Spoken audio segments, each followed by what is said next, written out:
Dear students, today we are going to revise with our third unit in our COA subject.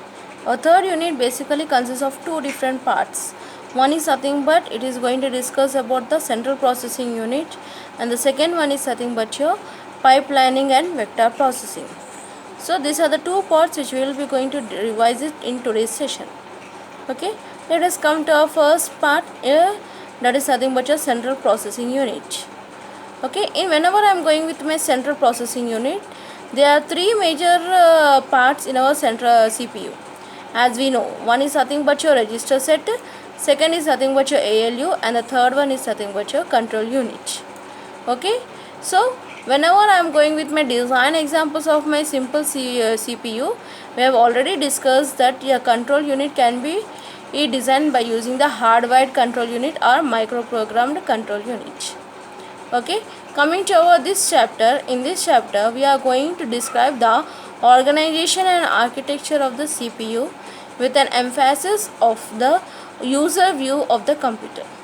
Okay, so in this we are going to organize and architect the CPU.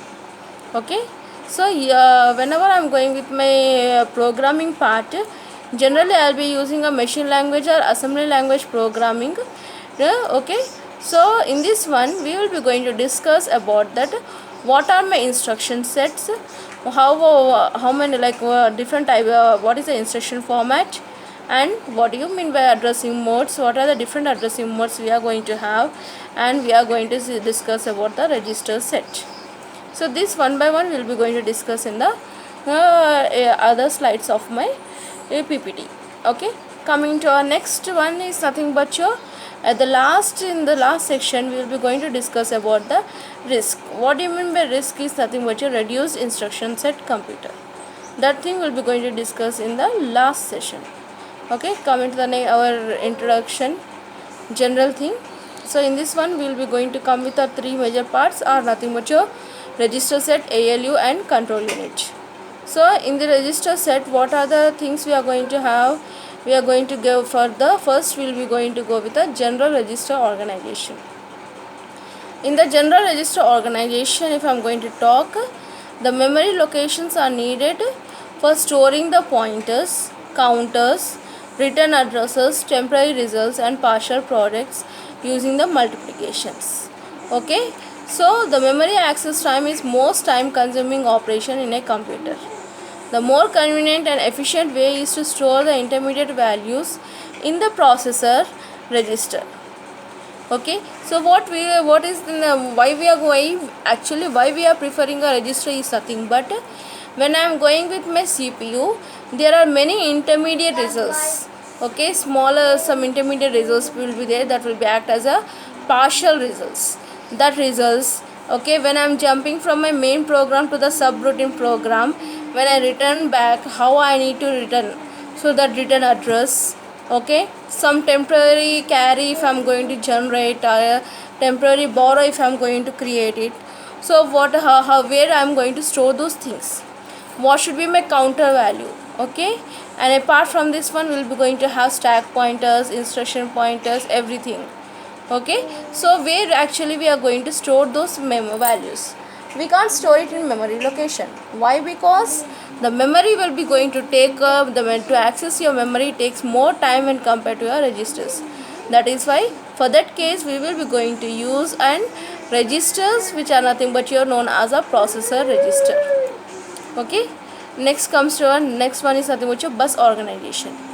When I am going with my bus organization, generally we will be going to use a multiplexer over there, okay, which is going to select one of the 7 registers or external data input by selection A and B lines. Okay, and we will be going to have bus A, bus B from the inputs to the common ALU unit, and ALU is nothing but we are going to have the operands different arithmetic and logical or micro operations. The result of micro operations is available for external data output and also goes into the inputs of all the registers.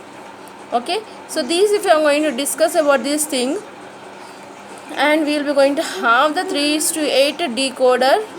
This 3:8 decoder is nothing but, so This bus organization is nothing but, if I am going to see here, this is a figure for your bus organization. In this bus organization, if I am going to consider, there are many registers have been coming, have there are available over here. This is nothing but your register bank, you can say, and you are going to have 3:8 decoder line. Okay, here you are going to have selection D. You are going to have selection D lines to select any of the output of this decoder. Okay, next you are going to have multiplexers, 2 multiplexers. Okay, these multiplexers you will be going to have select A and select B.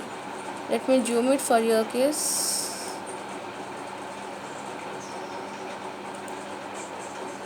Hope now it is visible for you.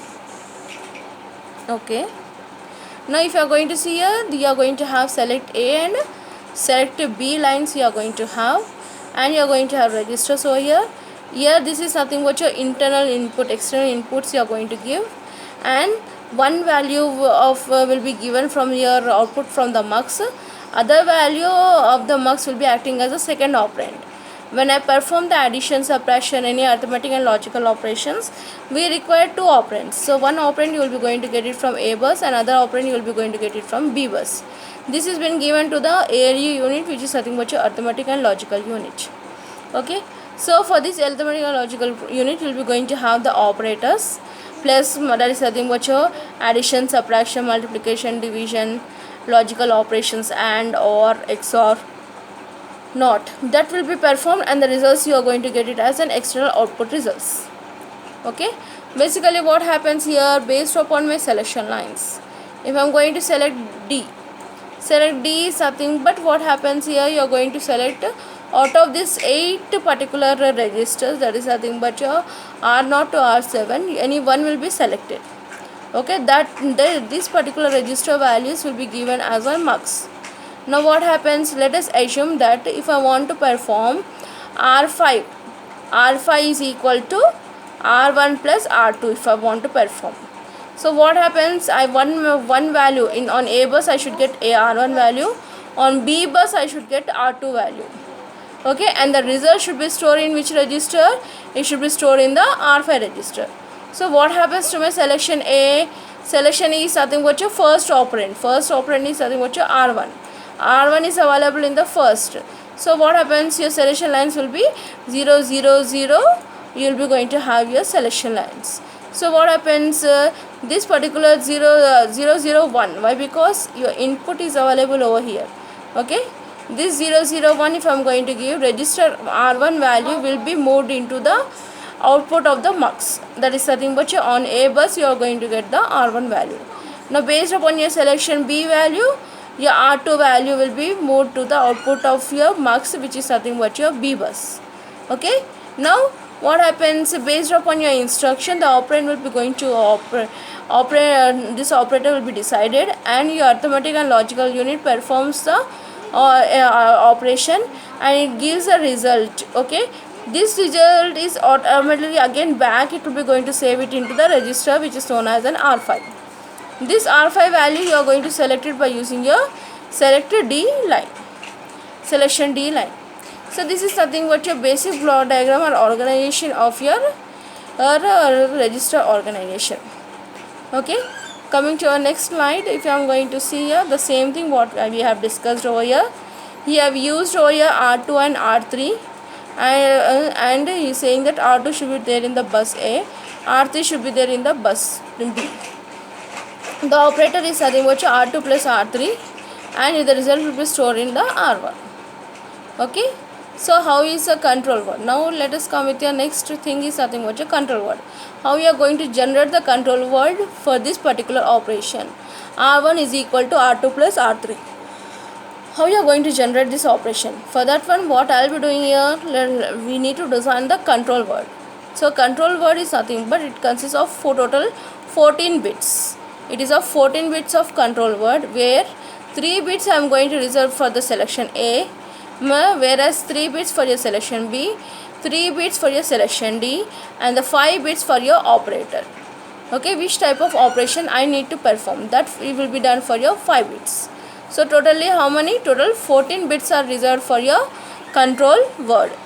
Okay, Next, encoding of register selection and fields will be going to done by using your select A and select B, okay, which will be acting as my input. Select D will be acting as my output, okay.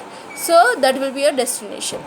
Now what will be the what is the operation, how I will be going to get it for this value, what is the control word for this value. 3 bits will be here for selection A. Selection A means what should be a selection A is R2. R2 means the value will be 0, 1, 0. Okay, selection B means R3. R3 value is nothing but 0, 1, 1. Whereas selection D is nothing but R1. R1 means 0, 0, 1. Okay, what type of operation I need to perform? Addition. Now let us see that for addition what is the value we are going to place it. 5-bit value. Okay.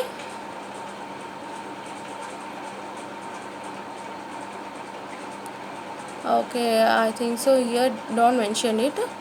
Okay, in table you are going to have, which I have already given in your class, that you just check it over there. That value you are going to write it for addition. That's it. Okay, next comes to your stack organization. In the stack organization, what is the concept we are going to use? Last in and first out concept. That means is last which has been getting in, that will be coming out first. So a storage device that stores the information, it is acting as a storage device which stores the information. The item stored in the last item will be retrieved first in a stack tree. Okay, what do you mean by stack pointer? A stack pointer is nothing but which holds the address of the stack memory. Okay, stack pointer always points at the top item of the top item in the stack. Okay, your stack pointer will always point to the top item in the stack. Okay, so what is the basic two operations for your stack? You have already studied from your C language. So that is nothing but your push and pop instruction. Okay, you are using a push instruction and pop instruction. By using those instructions only, you are going to store the values in the, you are going to store and you are going to retrieve the values from the stack memory. Now, okay, when I go with my stack organization, generally we do have a register stack organization and memory stack organization. A finite number of memory words or registers are stand alone on the stack memory. Okay, whereas a portion of large memory will be acting as a stack memory. So that it will be a nothing but a stack, register stack organization and memory stack organization. Let us come with your register stack organization. In the register stack organization, what will happen is nothing but when I am going to go with when I am using a push instruction, your stack pointer will be incremented by 1. Then the data register value will be moved into the stack memory. Okay, if the stack pointer is equal to 0, if the stack pointer is equal to 0, then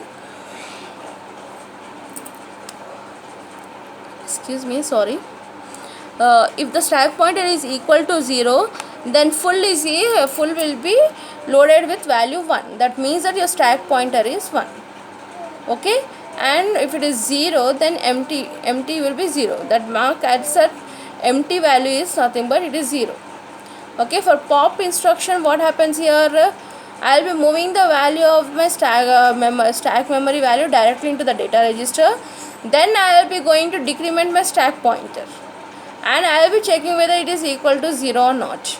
If your stack pointer is equal to 0, then empty value will be equal to 1 and full value will be equal to 0. Okay, now when you go with the memory stack, the process is nothing but for push, your stack pointer will be decremented and the data value will be moved into the stack pointer. Here we will not be using something called empty and full value. Okay, so that is nothing but your empty and full value will be acting as your stack limits. It will be acting as a stack limits. Okay, so in the register organization, if I am register stack organization, what we will be doing for push operation, stack pointer will be incremented, data register value will be moved into the stack memory. Whereas in the for pop, first from stack memory value will be moved to the data register and the stack pointer will be decremented by 1. That will be your stack register organization. Now comes with your memory organization, memory stack organization. In this you will be going to decrement your stack value, stack pointer value, and the data register value will be moved into the stack memory. Okay, for pop, the data point, the stack pointer, stack pointer value, that is something which from stack memory, the data will be moved to the data register, and your stack pointer value will be incremented by 1. This is something which is stack limits. So we will be going to have stack overflow and stack underflow. Okay, so that is nothing but it has been overflowed or underflowed. That limit we are going to check it out. With this is related with your stack value. The one or more important thing or is nothing but your, he will be asking you in the exam, in examination, that how you are going to perform any arithmetic operation using the stack. So that can be performed by using the concept known as a reverse Polish notation, that is known as an RPN. RPN is nothing but a reverse Polish notation. So that is nothing but, if I am going to see that basically our notations will be classified into 3 different types. One is nothing but your prefix notations and postfix notations. Okay, so this is nothing but your postfix notation is also known as a reverse Polish notation, whereas prefix notation is known as a Polish notations. So this mathematical method of writing the arithmetic expressions impose in the difficulties of your when evaluated by a computer. Okay, so that is nothing but your reverse Polish notation. Let us take one small example. If I want to perform a into b plus c into d, so I need to first change this expression into the RPN value. RPN is our postfix notation. In this case, what happens here? AB, I will be writing the 2 operands. Between these 2, I need to perform the multiplication. Then I will be writing CD. Then I will be going to perform the multiplication. Then based on the 2 results, this result and this result, value will be going to perform the addition. That is nothing but your postfix. Now let us see that how you are going to write the instruction. What I will be doing here, first I will be moving the A value.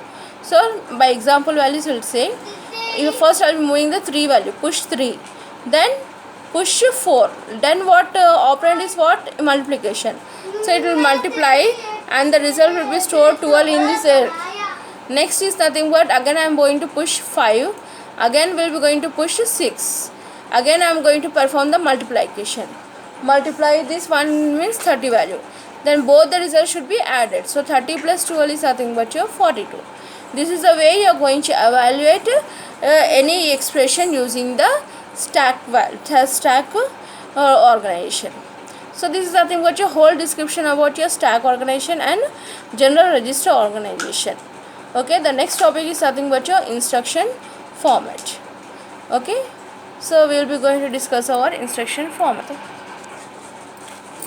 Coming to our instruction formats, basically whenever I am going with the instruction formats, the fields in the instruction formats are nothing but your operation code field, address field and mode field. What do you mean by operation code field is nothing but your opcode, which specifies that what operation needs to be performed, whereas address field is nothing but it is designated to a memory address or a processor register. Okay, the mode field is nothing but it specifies the operand or the effective address, that is nothing but your addressing mode of your instruction. Okay, how the data is available, where the data is available, how I can get the data, how I need to store my data, that you are going to do it by using the mode field. Okay, and by using the address field is nothing but it is used to generate the where the designated memory address or processor register is available. Okay, opcode is nothing but it performs the operation, what type of operation we need to perform. Okay, so when I am going with my 3 types of CPU, there are 3 types of CPU organization. First one is nothing but your single accumulator organization. The next one is nothing but your general register organization, and the next one is nothing but your stack organization. When I go with a single accumulator organization, here in this case you'll be going to specify only one operand over here. By default, the second operand will be there in the accumulator and the result will be stored in the accumulator only. So like for example, the instruction add x, what it does, it is going to do is nothing but it performs the addition between the x, that is x will be acting as my memory address. It goes to that memory address, whatever the data is available there, that data will be added to the accumulator and the result will be stored in the accumulator. This is nothing but your single accumulator organization. Okay, next one is nothing but your general register organization is nothing but suppose if I want to perform R1 is equal to R2 plus R3, all the three registers I am going to specify in the instruction. That is nothing but your add R1, that is nothing but destination, comma, source 1, source 2. Okay, so it performs the addition between the R2 plus R1 and the result will be stored in the R1. Next one is what stack organization is nothing but your, we are going to have only one type of stack organization, push and pop instructions.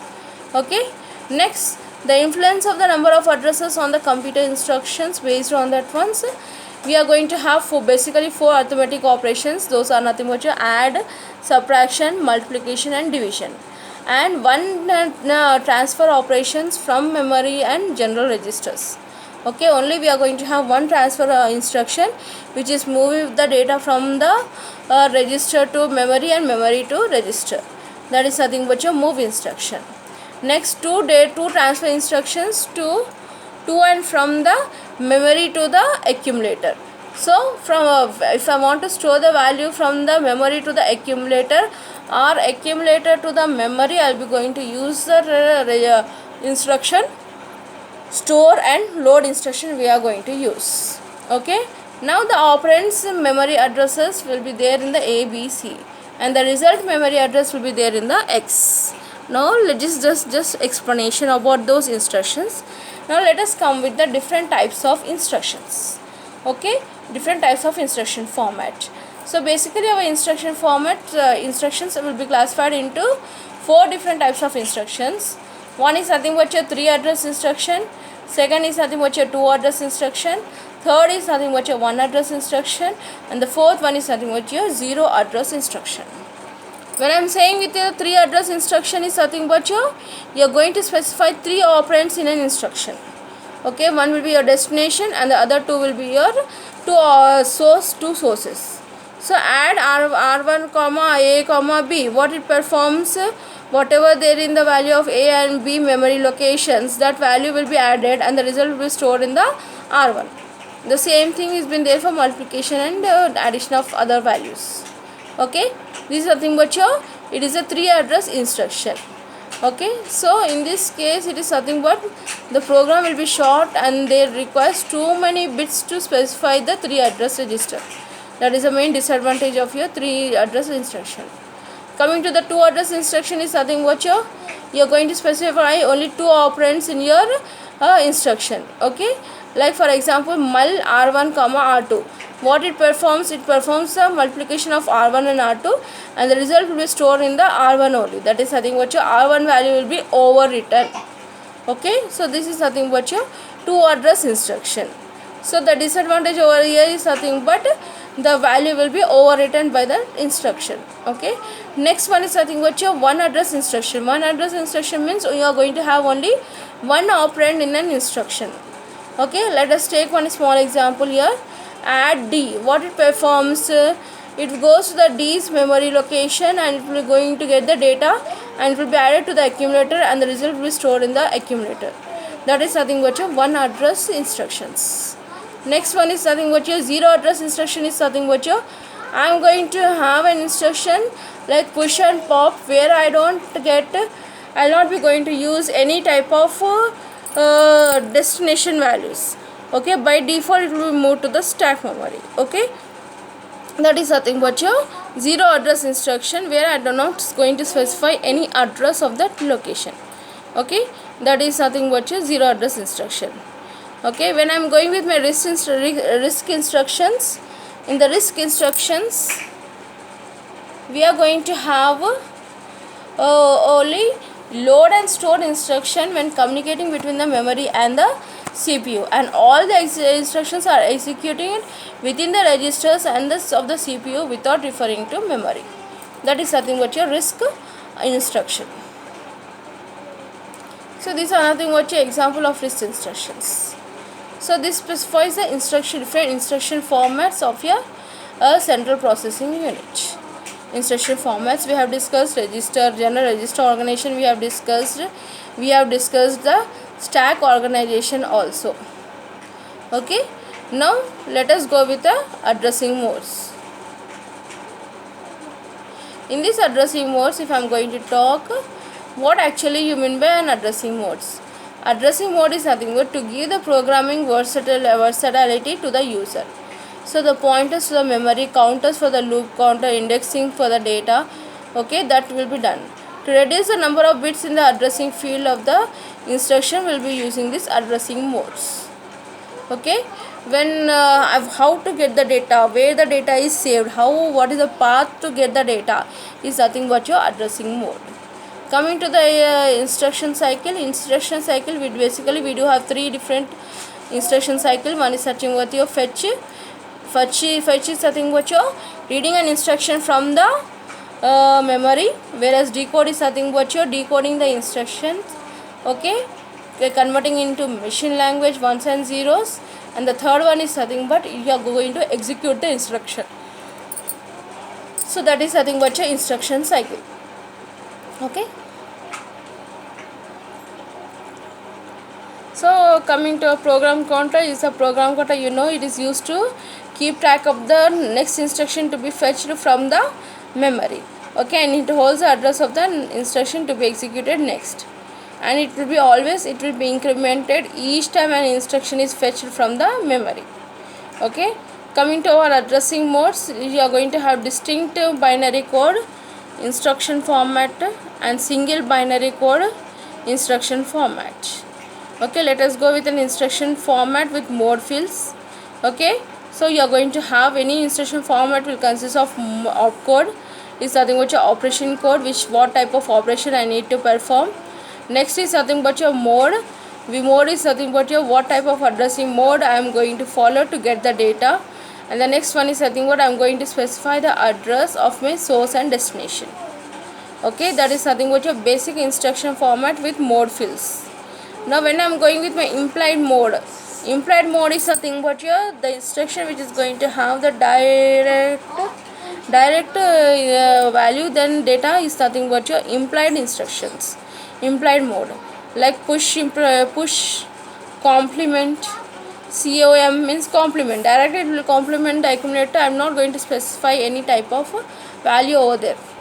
Next one is what? Immediate addressing mode. Immediate addressing mode means direct data I will be going to specify in the instruction, then it is known as an immediate addressing mode. Coming to the register addressing mode is nothing but where I am going to use my registers in my instructions, then it is known as a register addressing mode. Okay, next one is nothing but your register indirect addressing mode is nothing but your if I am using a indirect addressing mode, that is nothing but I will be storing my memory address in the register, and from the based on that register value it will go to that memory location, it gets the data and it will move to the accumulator. That is nothing but your register indirect addressing mode. Auto increment and auto decrement mode is nothing but your whenever I am going to access a particular memory, automatically your program counter will be going to increment by 1, whereas your stack pointer will be going to decrement by 1. So those are nothing but your auto increment and auto decrement addressing mode. Next one is what? Direct addressing mode is nothing but if I am going to give in an instruction direct address, if I am going to specify, then it is known as a direct addressing mode. Indirect addressing mode is nothing but your in the memory I will be going to give the address. In that address register I will be going to that particular memory location. In that memory location, whatever the value is there, that value will be acting as another memory address. I will go to the next memory address and I will get the data from that one. That is nothing but your indirect addressing mode.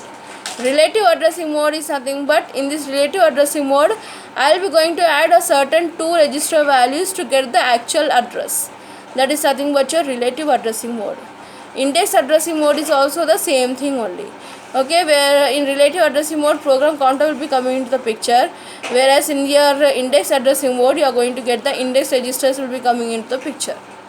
Base register index addressing mode is nothing but your it is nothing but it is a combination of the previous only.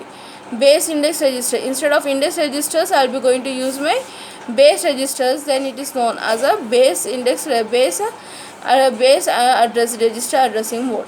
These are nothing but your different types of addressing modes which are available in our CPU. Okay, coming to the next one is nothing but your, if I am going to see the numerically description here I have mentioned over here, I have already explained those things in I have already explained those things in my class. You can go through that examples over there. Okay, coming to our next topic is nothing but your data transfer and manipulation instructions. Before getting into this topic, let us discuss the previous question paper based upon the just now discussed topic. Okay, now we will be going to discuss based upon the present topics which we have discussed, what are the questions have been posed in the previous question papers. It is a May and June 2015 question paper. What is the question you have asked? A stack is organized in such that stack pointer always points at the next empty location on the stack. List the micro operations for the push and pop operation. Assume the stack grows downwards. Okay, so what are the list of micro operations you are going to use it by for this one? You need to take some example and you need to explain it.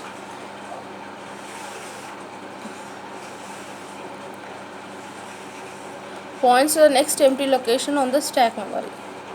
You take one small example. Already we have given one postfix example, right? This example.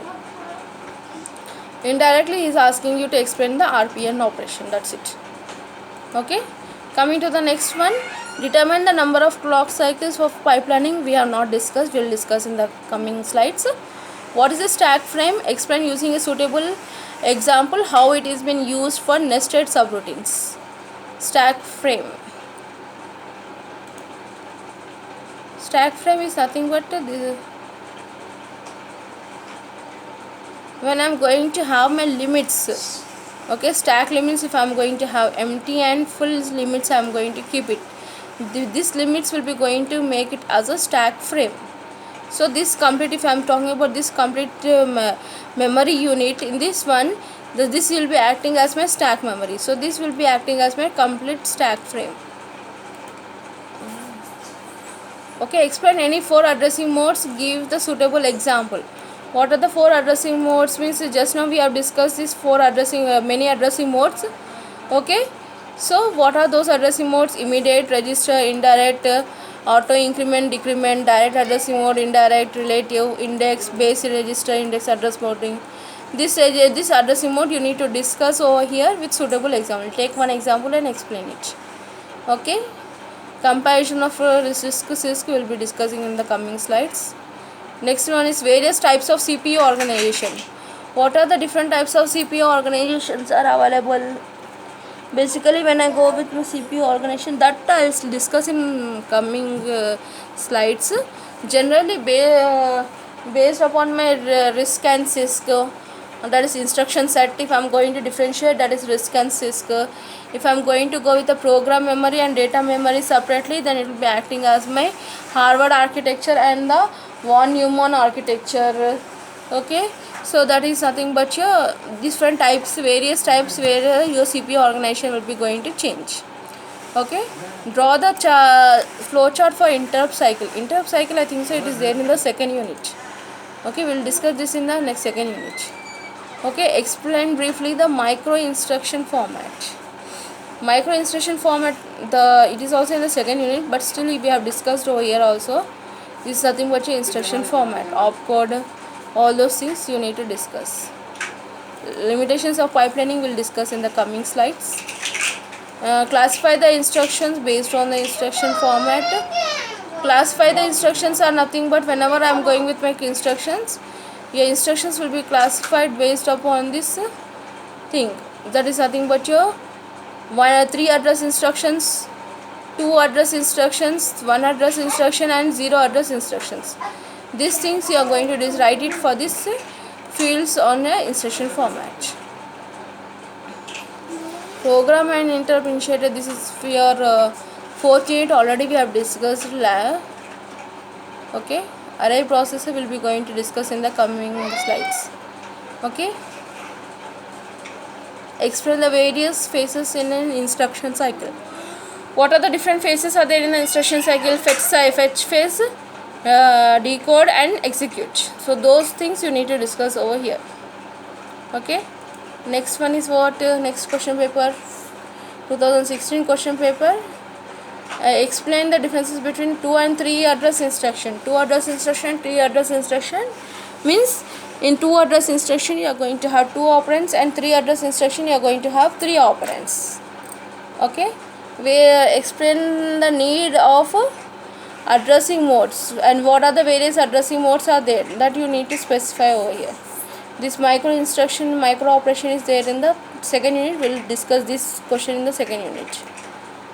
Coming to the next one, in May 2016, what are the different addressing modes are there? Advantages of stack organized computer.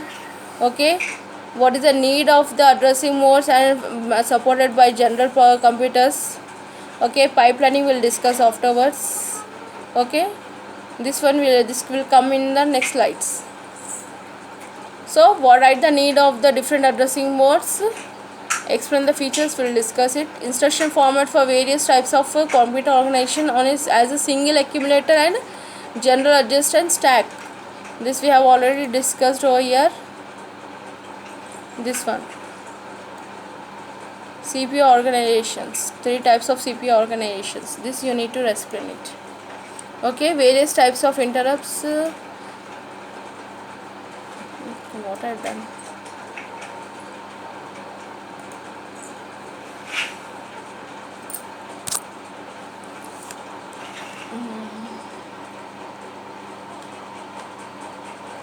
Okay, next one is what? 4 data manipulation instruction. What are the 4 data manipulation instructions? Add, multiplication, division. Okay, so that you can need to explain it by taking one example. Next one is what? Control points and control signals for the accumulator based on CPU flowchart. Compare risk and risk, will explain you. Pipelining, I'll explain you afterwards. Okay, these are the things have been asked. So on the whole, till now discussion, what are the addressing modes, type of instruction set, type of instruction, 0 instruction, those questions have been posed in the exam, final exams. Next comes your instruction set. Whenever we go with the instruction set, instructions, data transfer and manipulation instructions are there. In that, the first one is something about your data transfer, and the second one is something about your data manipulation, and the third one is something about your program control instructions. So whenever we go with the data transfer instructions, we do have load, store, move, exchange, input and output, and push and pop instruction. Whereas we are going to have the 8 addressing modes for the load register. Load is nothing but your transfer of the data from the memory to the processor register. That is from memory to the accumulator. If I want to load the value, then I will be using the load. Store is nothing but your from accumulator to the memory. If I want to move, then I will be using the instruction called store. Next one is what? Move instruction, which will be moved the data from one register to another register. Okay,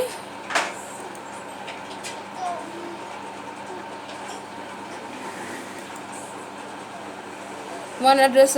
Next, exchange is nothing but your exchange between the values between the register. Input and output is nothing but it is mainly used when I am going to connect my input and output devices and manipulate, send the data or retrieve the data from the IO devices.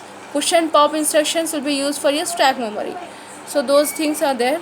Data manipulation instructions are nothing but your arithmetic, logical and bit manipulations, shift instructions. When I go with my arithmetic instructions, you will be going to have add, subtract, multiplication, division. Logical and bit manipulation is nothing but your logical instructions are nothing but your AND, OR, XOR, NOT. Bit manipulation instructions are nothing but your clear the carry flag, clear the auxiliary carry flag, set the carry flag, rotate instructions, shift instructions will be coming into the shift instructions. Rotate left, right, rotate right, shift left, shift right will be coming in the shift instructions. Those are nothing but your different types of instructions which we are going to have. Next comes to the program control. Program control instructions are nothing but you are going to have, which is going to control the program's execution. While if I am going to with the program execution, we will be going to have the branch and jump instructions. Okay, those are nothing but your unconditional and conditional branch instructions are available. So in program control, we are going to have conditional and conditional program control. Those are nothing but your branch and jump instruction.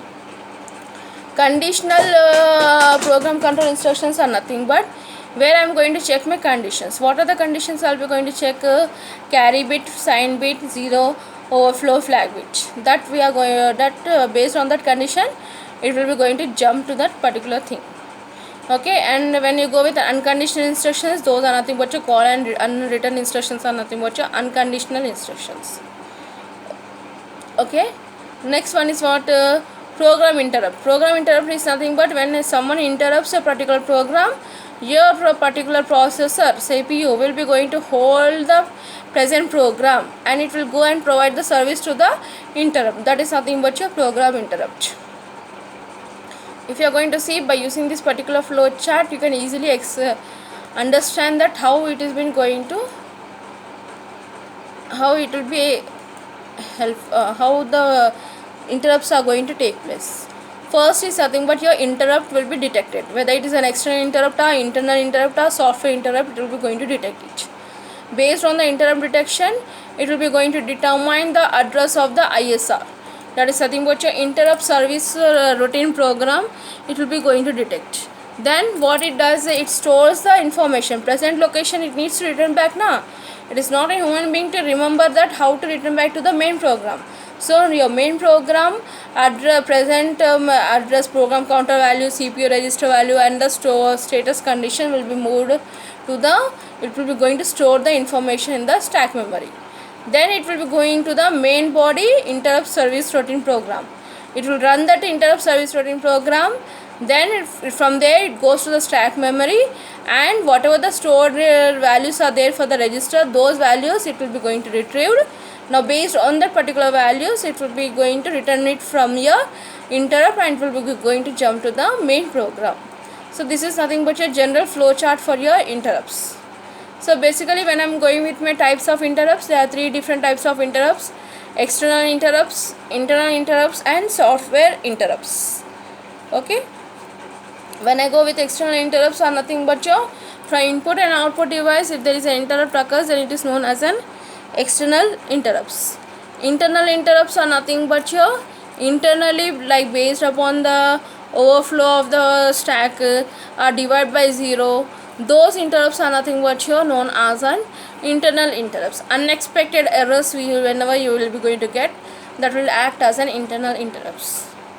Software interrupts are nothing but your you only write, you will be writing on some program for an interrupt and you are going to call this particular software interrupt in the program. So that is nothing but your software interrupts. Okay, coming to our RISC and CISC organization, there are 2 different types of computer organizations. One is nothing but your RISC and CISC.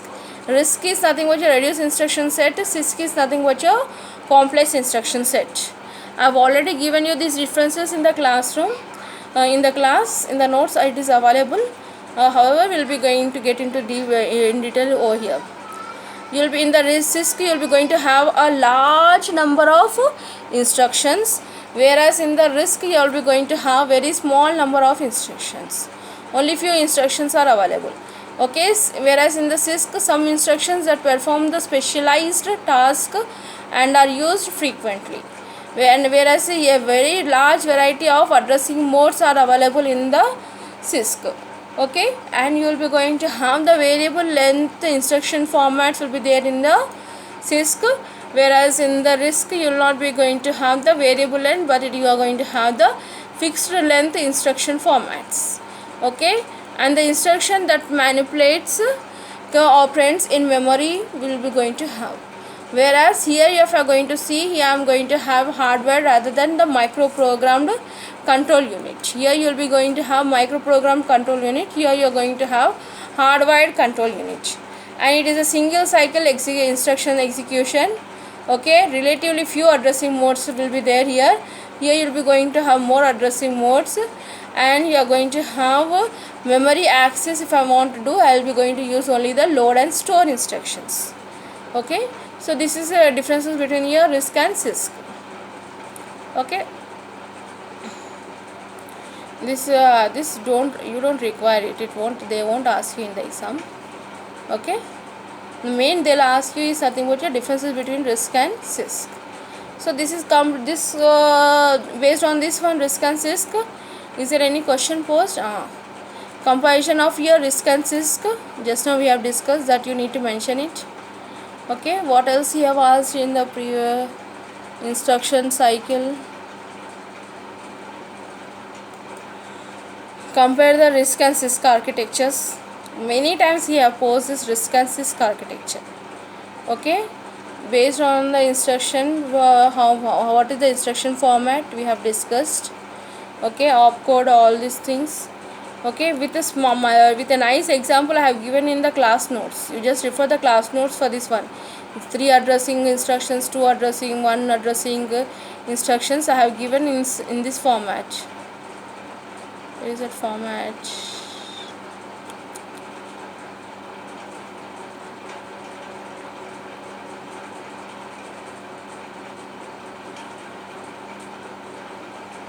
In this way, now how this 0 address instruction will be there, how your other 2 address instructions, 3 address instructions will be there.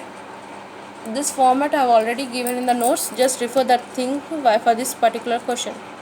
Okay.